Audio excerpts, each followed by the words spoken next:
जय हिंद साथियों, स्वागत है आपका उत्तराखंड ज्ञान दर्पण परिवार में। मैं राकेश नेगी पुनः आपका स्वागत करता हूं। तो चलिए, जो आज की वीडियो है ये पेपर या प्रैक्टिस सेट से नहीं है, ये है आपके उत्तराखंड की परीक्षाओं में जो सिलेबस दिया गया है। तो लगभग सभी परीक्षाओं में जो ये आने वाली परीक्षाएं हैं, समान सिलेबस दिया गया है। तो इस सिलेबस को ध्यान से देखिएगा और इसी के आधार पर आगे की रणनीति अपनी तैयार कीजिएगा, क्योंकि लोक सेवा आयोग की साइट पर दिया गया सिलेबस है।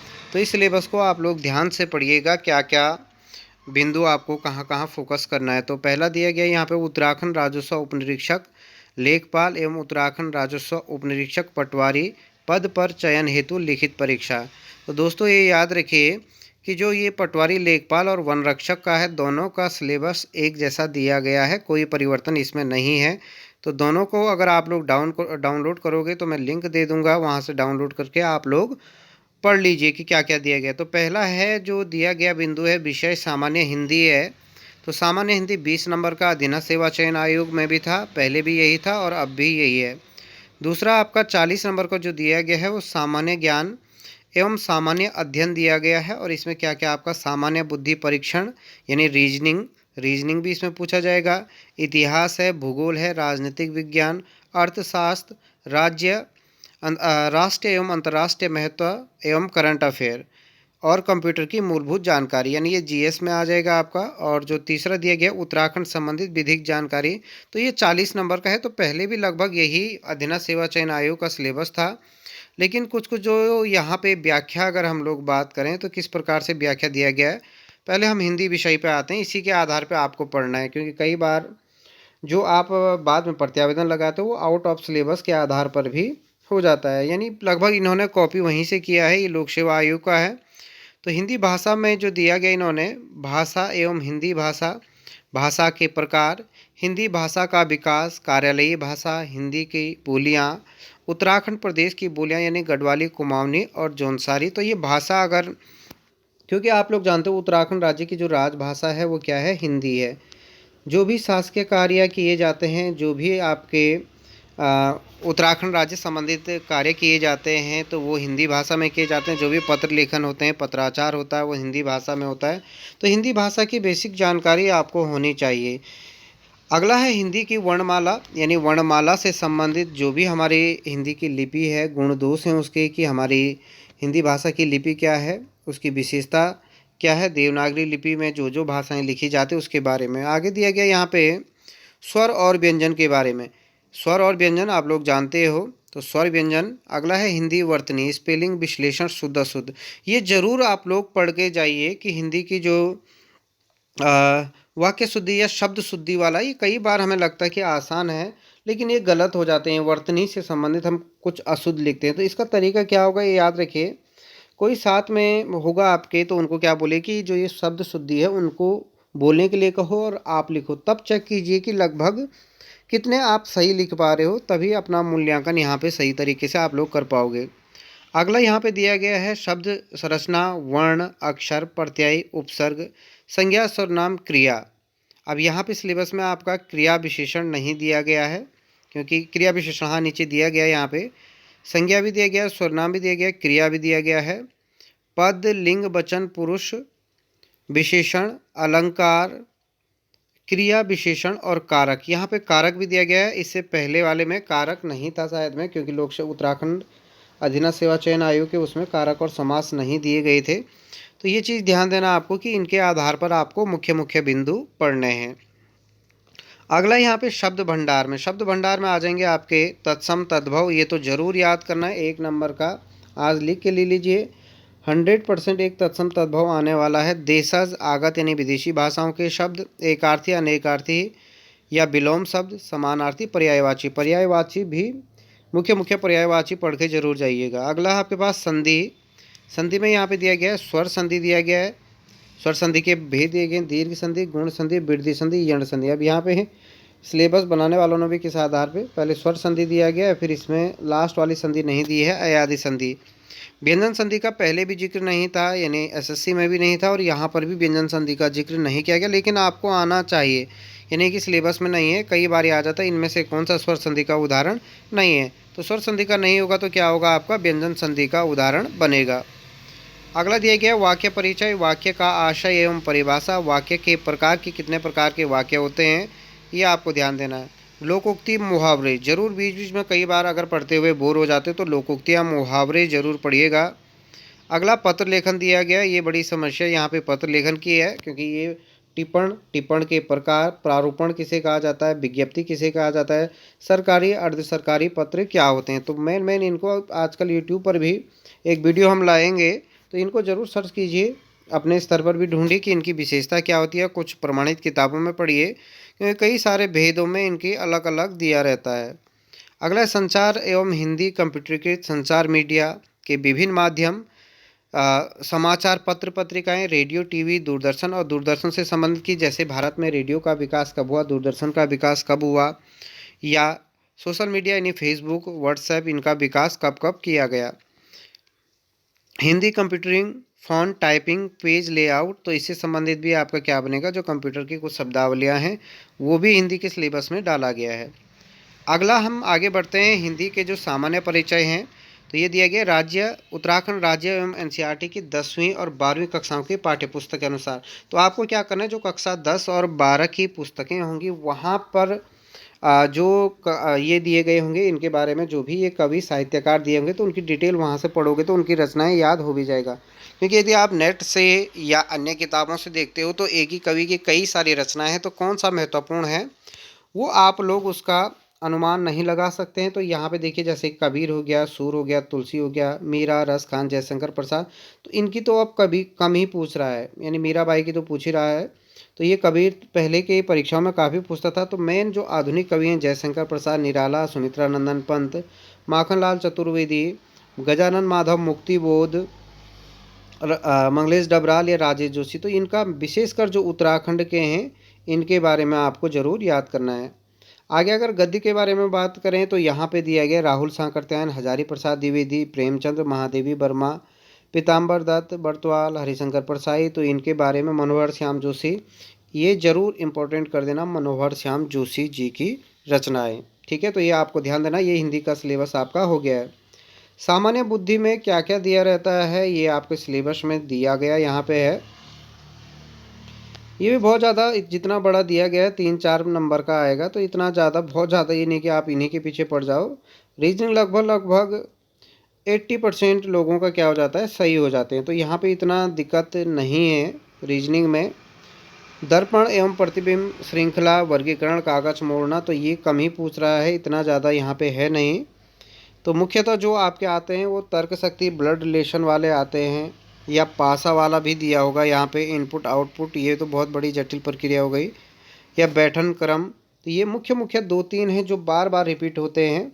यूकेएसएससी के पुराने पेपरों को देखिए कि रीजनिंग का जो तरीका है, यहाँ पे तो इतने सारे बिंदु दिए गए हैं, 29 इसमें दिए गए हैं आपके शाब्दिक मानसिक योग्यता में, और अशाब्दिक में 12 इसमें दिए गए हैं। तो इतने सारे अगर आप लोग देखोगे तो काफ़ी टाइम लग जाएगा, तो ये इतना दिक्कत नहीं है, बड़ा ज़रूर दिख रहा है। एक दिशा का क्रम है कि कोई व्यक्ति उत्तर दिशा की ओर गया या दक्षिण दिशा की ओर मुड़ा, तो ये इस प्रकार के क्वेश्चन आते हैं, तो लगभग सही हो जाते हैं। थोड़ी बहुत भी यदि आपका ज्ञान है तो हो जाएगा। बात आती है अब सामान्य ज्ञान की, क्योंकि 40 नंबर का दोस्तों ये भी दिया गया है सामान्य ज्ञान। तो यहाँ पे जो इतिहास के दिए गए हैं, तो ये आपका सिंधु घाटी सभ्यता हो गया, वैदिक सभ्यता, उत्तर वैदिक काल, महाकाव्य काल, जैन धर्म, बौद्ध धर्म, मौर्य काल, इनके बारे में यहाँ पे आपको दिया है। तो इनमें से एक गुप्त काल और मौर्य काल को हाईलाइट हम लोग कर देते हैं, पहले प्राथमिकता हम इन्हें देंगे। फिर यदि आगे बढ़ें तो एक दिल्ली मध्यकालीन भारतीय इतिहास में दिल्ली सल्तनत हो गया, जिसमें सैयद वंश, तुगलक वंश, लोधी वंश ये हैं।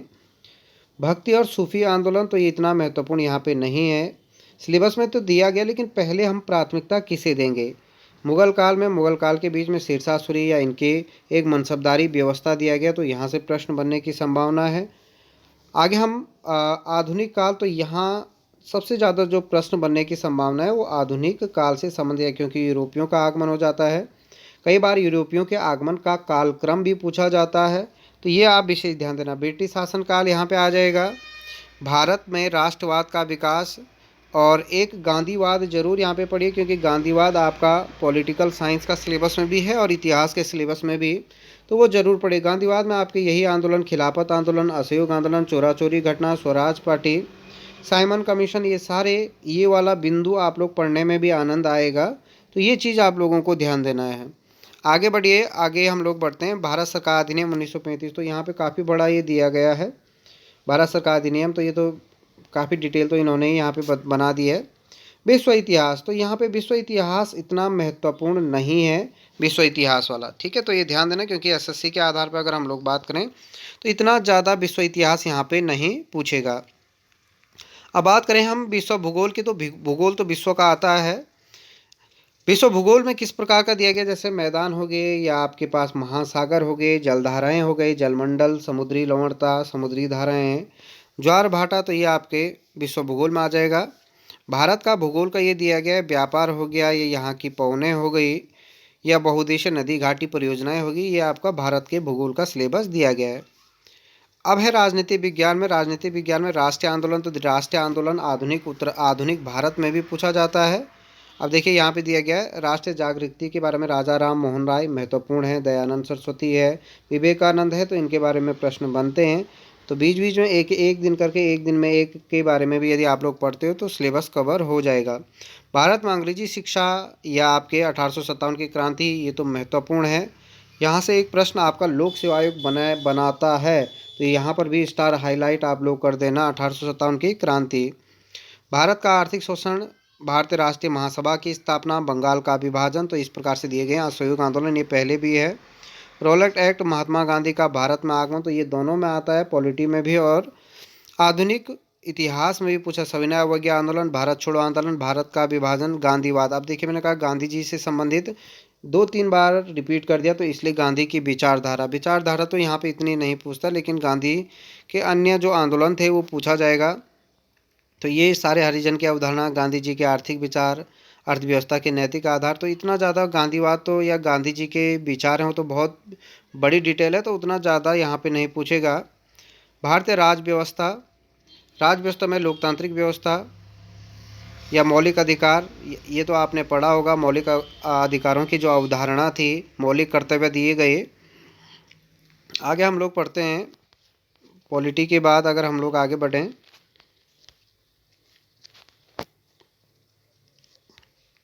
हाँ ये दिया गया है, भारतीय राज व्यवस्था, मौलिक अधिकार हो गया, भारतीय संसद, तो ये मुख्य दिए गए हैं।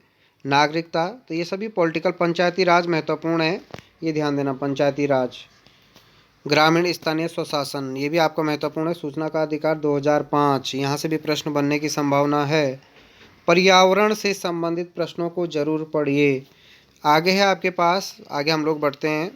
ये सार्क हो गए, इन सम्मेलनों की स्थापना हो गई, कब कब इन सम्मेलन हुए थे। अब अर्थशास्त्र 1 या 2 क्वेश्चन बनते हैं, विशेषकर कुछ संगठन होंगे, उन संगठनों की स्थापना से संबंधित प्रश्न बनने वाले हैं, ठीक है, ये याद रखिएगा। अब है उत्तराखंड राज्य का, ये है सिलेबस उत्तराखंड राज्य का। तो उत्तराखंड राज्य का जो सिलेबस दिया गया है, तो यहाँ पे लगभग पुराना वाला ही दिया गया है। क्या क्या है सिलेबस में, उत्तराखंड का भौगोलिक परिचय। भौगोलिक परिचय आप लोग जानते हो कितना अक्षांश है, देशांतरीय विस्तार है या इसकी स्थिति विस्तार, पर्वत चोटियाँ, हिमनद, नदी घाटियाँ। छोटा सा राज्य है, ज़्यादा इसमें है नहीं। उत्तराखंड का इतिहास, पहले ही उत्तराखंड के इतिहास में इन्होंने ब्रिटिश काल, और ब्रिटिश काल से बार बार क्वेश्चन रिपीट होते हैं, तो ये आपको ध्यान देना है। आगे है यहाँ पे कत्यूरी शासन दे दिया या चंद शासन दे दिया, गोरखा, पंवार या ब्रिटिश शासन इत्यादि दिया गया है। ये ब्रिटिश काल से पूर्व के जो भी हैं शासन, लगभग इतिहास कहीं से भी पूछा जा सकता है। अब कुछ आंदोलनों को हाईलाइट कर दिया, जैसे कुली बेगार आंदोलन हो गया, गाड़ी सड़क आंदोलन, डोला पालकी आंदोलन, चिपको आंदोलन, तो ये जरूर आप लोगों को पढ़ना है। उत्तराखंड के जल स्रोत, नदी नाले, चाल खाल, ये चाल खाल तो एक बार पिछली बार पटवारी के परीक्षा में पूछा भी गया था, तो चाल खाल हाईलाइट कर देते हैं हम लोग। गाड़ गदेरे, सिंचाई, नलकूप, हैंडपम्प, तो ये चीज़ें, ये यहाँ पे सो सिंचाई का तो इतना उत्तराखंड में है नहीं। अगला, उत्तराखंड की अर्थव्यवस्था क्या क्या है, तो उत्तराखंड में जो भी सिडकुल के द्वारा निर्माण कार्य या भी प्राथमिक, द्वितीय, तृतीय स्तर पे जो भी उद्योग चलते हैं, तो उन उद्योगों के बारे में, पलायन का संकट, यहाँ से प्रश्न बनने की संभावना है। उत्तराखंड में ये वाला जो बिंदु है, इसे आप लोग हाईलाइट कर देना। उत्तराखंड राज्य के सिलेबस में जो 6वां पॉइंट है, इसे आप लोग हाईलाइट कर देना पटवारी की परीक्षा के लिए। सेम है सिलेबस, लेकिन हम यहाँ पे ज़्यादा हाईलाइट कर रहे हैं। उत्तराखंड की सामाजिक व्यवस्था जनांकी या उत्तराखंड की जमींदारी उन्मूलन एवं भूमि बंदोबस्त पटवारी करता है। लगान एवं रैयतवाड़ी राजस्व पुलिस व्यवस्था, इसलिए इसे हाईलाइट किया गया। उत्तराखंड के पर्यटन आप लोग जानते हो। तो दोस्तों ये है उत्तराखंड का सिलेबस। डाउनलोड करके मैंने, क्योंकि वीडियो बहुत लंबी हो जाएगी तो ये ध्यान देना। उत्तराखंड की जैव विविधता में आ जाएगा आपका, जैसे राष्ट्रीय उद्यान और अभ्यारण्य से संबंधित क्वेश्चन बन जाएंगे। तो इसे एक बार अकॉर्डिंग टू सिलेबस एक बार प्रिंट निकाल करके जो जो पॉइंट क्लियर हो रहे हैं आपके, उन्हें हाईलाइट करते रहिए। कम समय है और कम समय में आपको सिलेबस के आधार पे आगे बढ़ना है, ये आपको ध्यान देना है। तो एक बार पुनः आप सभी लोगों को आगामी परीक्षाओं हेतु बहुत बहुत शुभकामनाएं। अच्छे से पढ़िए, सफलता निश्चित है यदि ईमानदारी के साथ आप लोग पढ़ोगे। जय हिंद दोस्तों।